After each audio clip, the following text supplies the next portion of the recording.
Hello students, how are you? Let's start your next chapter, fiber to fabric. It is a very important chapter and I think you have learned this chapter in 6th class also.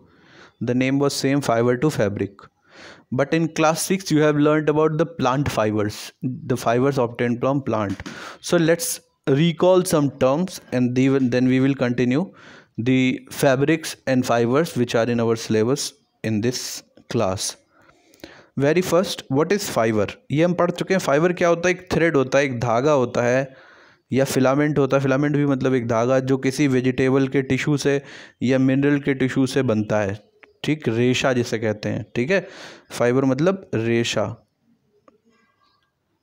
ठीक है, जो रेशे होते हैं उन्हें हम fibre कहते हैं, जो किसी न किसी फूड मटेरियल से मिलते हैं. फैब्रिक, उन रेशों से ही कपड़े बनाए जाते हैं. वीविंग, निटिंग, स्प्रेडिंग करके हमने आपको पढ़ा हुआ है आपने क्लास 6 में कि नीटिंग, वीविंग करके हम जो फाइबर से क्या बनाते हैं, यार्न. फाइबर से क्या बनाते हैं, याद होगा आपको. फाइबर से हम बनाते हैं यार्न, बनाते हैं ना. और यार्न से क्या बनाते हैं, फैब्रिक बनाते हैं. तो ये बात याद रखिएगा, फैब्रिक कैसे बनता है, फाइबर से यार्न, यार्न से फैब्रिक. अब टाइप्स ऑफ फाइबर हम पहले भी पढ़ चुके हैं, फिर से एक बार पढ़ते हैं. फाइबर्स दो कैटेगरी में डिवाइड किए गए हैं, नेचुरल फाइबर और मैन मेड. ठीक है, नेचुरल, मैन मेड. नेचुरल का मतलब जिन्हें हम बनाते नहीं, ये नेचुरली हैं, बस हम इन्हें प्रोसेस कर लेते हैं. इन्हें मतलब हमें मिलता है, हम इन्हें डिफरेंट टाइप से नीटिंग वीविंग कर लेते हैं, इनकी जिनिंग कर लेते हैं, हमें इन्हें बनाना नहीं पड़ता. मैन मेड को हम सिंथेटिक भी कहते हैं. क्या कहते हैं, सिंथेटिक. ये आपके जो मैन मेड फाइबर होते हैं, they are known as synthetic. इन्हें हम सिंथेटिक फाइबर कहते हैं. क्यों कहते हैं? क्योंकि इन्हें हमने बनाया है, सिंथेसाइज किया है. सिंथेसाइज मतलब बनाना, दो तीन चीज़ें मिलाकर बनाना. तो इन्हें हमने बनाया. ये ऑर्गेनिक और इनऑर्गेनिक होते हैं, मतलब कि बायोडिग्रेडेबल, नॉन बायोडिग्रेडेबल भी होते हैं. ठीक है, ऑर्गेनिक मतलब बायोडिग्रेडेबल और इनऑर्गेनिक मतलब नॉन बायोडिग्रेडेबल. इस साल हमें एनिमल फाइबर पढ़ना है. क्या पढ़ना है? एनिमल फाइबर पढ़ना है. तो बाकी को अभी हम छोड़ देते हैं, आगे बढ़ते हैं. फाइबर्स जो होते हैं वो दो टाइप के होते हैं. Natural fibre, as the name very clear, की which are obtained from plant and animal, like cotton, jute, silk, wool. ये सब हमें किससे मिलते हैं? प्लांट से. Man made means which be are synthesized in laboratory, जिन्हें हम लेबोरेटरी में बनाते हैं. जैसे नाइलॉन बनाते हैं हम, ये कहीं पेड़ पौधों से नहीं मिलता हमें, ना किसी जानवर से मिलता है. एक्रेलिक, टेरिलीन और ये सारी चीज़ें जो हैं आपको 8th में पढ़ने को मिलेंगी डिटेल में. ये मैन मेड फाइबर जो है ये आपको क्लास 8 में पढ़ने को मिलेगा. ठीक है, आगे बढ़ते हैं. वूल प्रोसेसिंग. सबसे पहले हमको जो प्रोसेसिंग पढ़नी है वो है वूल की प्रोसेसिंग.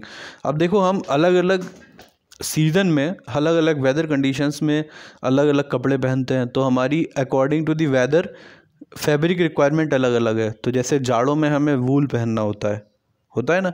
तो वूल को कैसे प्रोसेस करते हैं, वूल किन एनिमल्स से मिलती है, उसके बारे में कुछ हम बेसिक जानकारी इकट्ठा करते हैं. अब वूल प्रोसेसिंग की बात करें तो वूल प्रोवाइड करने वाले एनिमल्स क्या क्या होते हैं, जैसे शीप, गोट, एल्पैका, लामा, कैमल, याक, रैबिट. ये सारे एनिमल्स क्या होते हैं? वूल प्रोड्यूस करते हैं. अब सबसे ख़ास बात याद रखने वाली ये है कि वूल, जितने जानवरों के पास बड़े बड़े हेयर्स होते हैं वो वूल प्रोड्यूस करेंगे या नहीं करेंगे? तो सर, सब नहीं करेंगे. कौन एनिमल करेंगे? जिनकी थिक फैटी स्किन होगी. कैसी होगी? थिक फैटी स्किन होगी. जिनकी थिक फैटी स्किन हो, वही कर सकते हैं केवल. जैसे ये नहीं कि आप पामेलियन अल्सेशियन डॉग ले आए और आप उसके बाल निकाल के बना दो. नहीं, जिसकी थिक फैटी स्किन होती है, ऐसे एनिमल्स की स्किन का इस्तेमाल किया जा सकता है फ्लीस बनाने में, ब्लबर बनाने में. अभी हम लोग कुछ टर्म यूज़ करेंगे आगे. अब ये प्रोसेस होती है कि हम पहले जो शीप होती है उसकी शेयरिंग करते हैं, मतलब उसके ऊपर जो हेयर्स होते हैं उसको हम अलॉन्ग विद द स्किन उतार लेते हैं, जिसे हम क्या कहते हैं? फ्लीस. फ्लीस मतलब hairs along with skin, along with fatty skin, fatty skin. ये फ्लीस होती है, या कहीं कहीं पर इस फ्लीस वर्ड को ही कैंप भी बोला गया है. क्या बोला गया है? कैंप, कैंप कहा जाए, KEMP कैंप कहा जाए, या फ्लीस कहा जाए, एक ही बात है, ठीक है। Hair along with skin. फिर क्या किया जाता है, ये फ्लीस जो होती है मशीन से दबा दी जाती है और उसे मील में भेजा जाता है। मील में इस फ्लीस की धुलाई की जाती है, ठीक है। क्या की जाती है, धुलाई की जाती है, मतलब उसके ऊपर अगर डस्ट है, डर्ट है, ग्रीस है, ऐसा कुछ लग गया तो उसे निकाला जाता है। यानी पहला स्टेप, आप स्टेप वाइज चलें तो पहला स्टेप ये है, दूसरा स्टेप ये है, तीसरा स्टेप ये है, चौथा स्टेप ये है हमारा कार्डिंग एंड रोलिंग। इस कार्डिंग में हम क्या करते हैं, इसके जो कार्ड ड्रम होते हैं, एक्चुअली कार्ड ड्रम होते हैं, उनके ऊपर छोटे छोटे से ब्रिसल्स होते हैं, जिनमें ये जो रेशे होते हैं, ये जो आपस में चिपक जाते हैं, उन्हें अलग किया जाता है। या उनके ऊपर जो छोटे छोटे बर्स होते हैं ना, बहुत सारा टेंगल्ड फाइबर होता है, उसे सीधा किया जाना, अलग किया जाना, कार्डिंग करते हैं, ठीक है। उसके बाद अगला स्टेप क्या होता है आपका, उसको ट्विस्ट करके एक रोप में बना लेते हैं। उस रोप को क्या कहते हैं, सिल्वर कहते हैं। ये 5th स्टेप है। एक रोप बना लेते हैं, उस रोप का यार्न बना दिया जाता है, ठीक है। क्या बना दिया जाता है, यार्न। इस प्रोसेस को हम फिर से एक बार पढ़ेंगे अब 1 बाय 1। तो वूल प्रोसेसिंग करने के लिए जो सबसे पहला स्टेप होता है सिलेक्टिव ब्रीडिंग। तो सिलेक्टिव ब्रीडिंग हमेशा याद रखना, जब कभी भी एनिमल हस्बेंड्री आप पढ़ो या एनिमल फार्मिंग पढ़ो, या हम जब भी ये कहें कि हम बहुत ज़्यादा एनिमल्स पाल रहे हैं फॉर कमर्शियल पर्पजेस, तो उन सभी का पहला स्टेप सिलेक्टिव ब्रीडिंग ही होगा। क्या होगा, सिलेक्टिव ब्रीडिंग।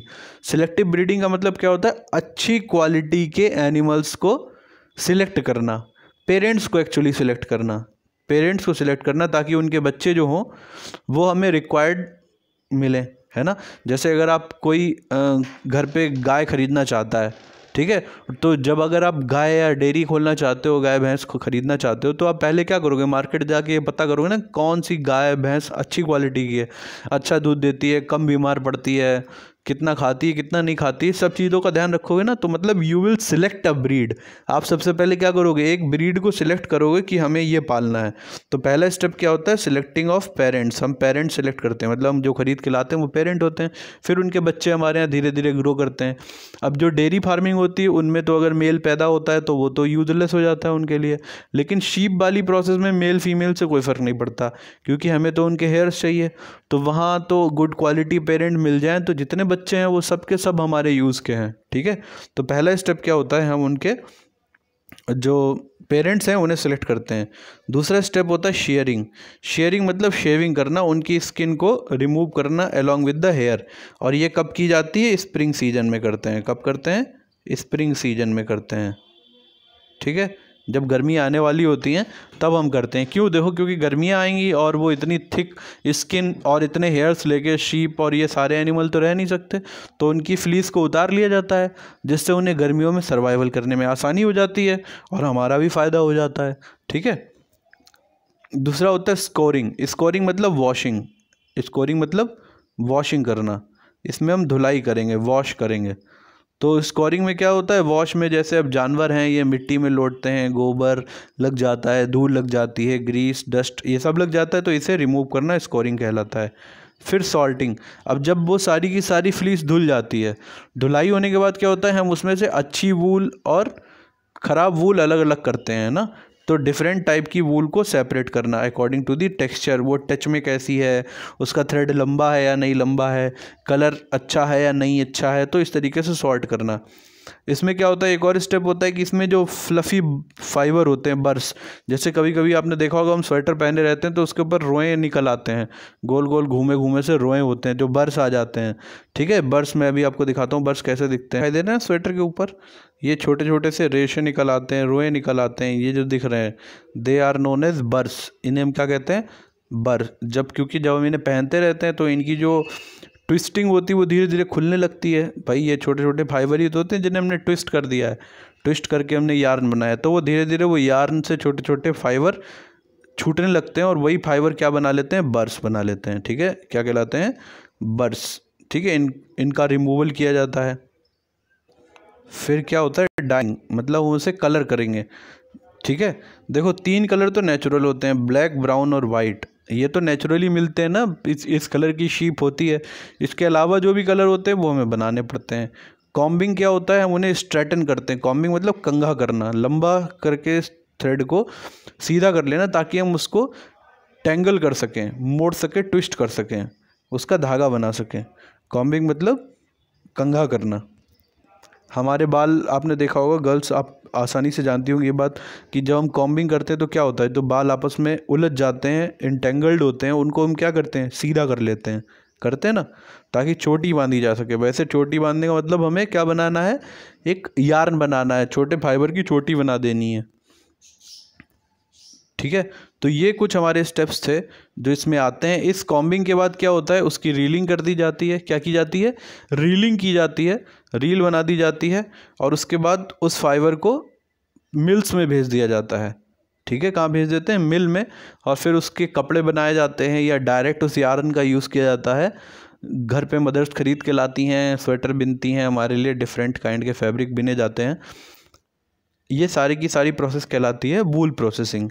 इसकी कुछ और चीज़ें हैं जो मैं आपको अगले लेक्चर में बताऊंगा, वरना आज के लिए काफ़ी ज़्यादा हो जाएगा। तो आज के लेक्चर में इतना ही रखते हैं। अगर आपको आज के लेक्चर में कोई कन्फ्यूज़न हो तो you can ask to me. Thank you students.